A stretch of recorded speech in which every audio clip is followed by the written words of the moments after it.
ফরিদপুর জেলা কৈজুরী ইউনিয়নের ৫ নং ওয়ার্ডের ঘোড়াদহ গ্রামে মোহাম্মদ রেজাউল শেখের বাড়ির আঙিনায় জেলা বিএনপি উদ্যোগে উঠান বৈঠক অনুষ্ঠিত হয়েছে। শরীফুল ইসলামের তথ্য চিত্রে বিস্তারিত।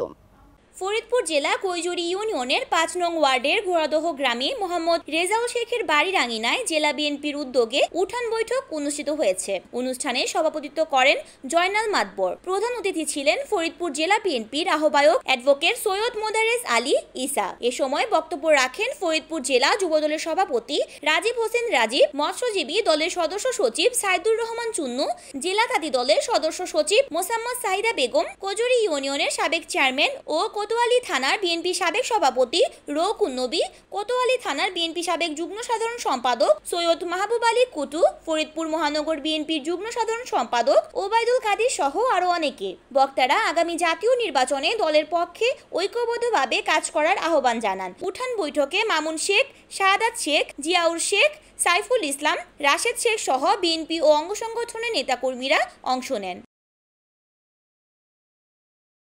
রিপোর্ট করেছেন ফরিদপুর জেলা প্রতিনিধি শরীফুল ইসলাম, NAN টিভি।